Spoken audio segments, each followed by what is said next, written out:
track to run the 600 meters. It's a 400-meter indoor track, and I have no idea how to run this race because I've never ran on a 400-meter indoor track. Apparently the straights are like 120 meters, so I'll see when I get there. I'll probably just run the race as the gun goes off and see where I take it from there.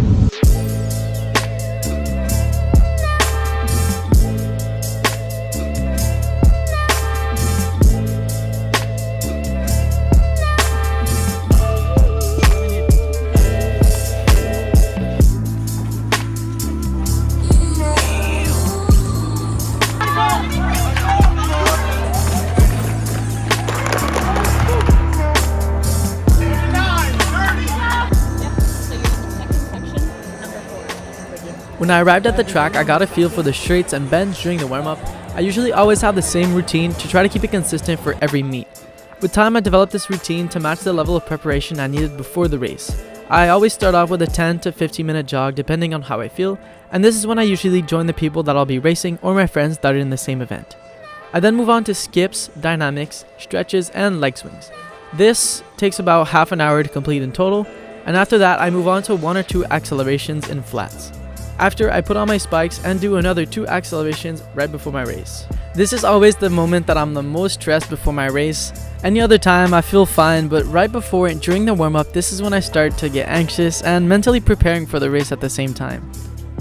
I felt quite nervous before the race started because I was coming back from an ankle injury and I really hoped that I wouldn't feel any pain during the race.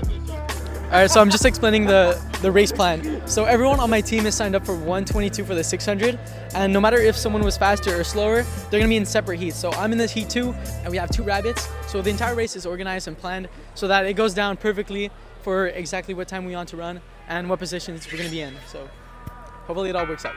They called us in, which meant that it was go time. But of course, the gun had to stop working, causing us to restart and set up everything back again. And this is where you have to stay strong mentally and stay focused even though it might throw you off. The gun went off and I felt very good. Everything went to plan. We had the pacer in front opening the first 400 meters in 52 seconds, and I followed my training partner right behind until 200 meter left, where I decided to take the lead. But then when I got to the last straight, my lack of speed endurance training really took its toll on me. He managed to catch up with me in the last 50 meters or so to take the win in 1 minute 19 seconds, 0.9. I finished the race right behind with a time of 1 minute 20.16.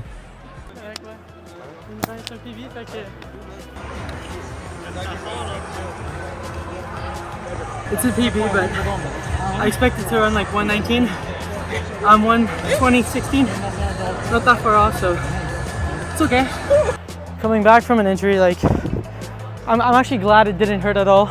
I ran the entire race without any pain in my ankle. That's what prevented me from doing better last race at McGill.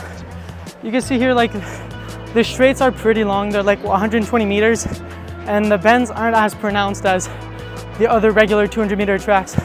So this indoor 400 is really the best for me. My indoor season is over and now I just learned that I'll be heading in California to run a few meets. I'll be running the Mount Sac Relays, also be running the Brian Clay Invitational, and I think there's also another race in Long Beach. So that's what I'm looking forward for the next upcoming races, and that is April 10th to 16th. So that's what I'll be training for. Alright, that's a wrap for today's race.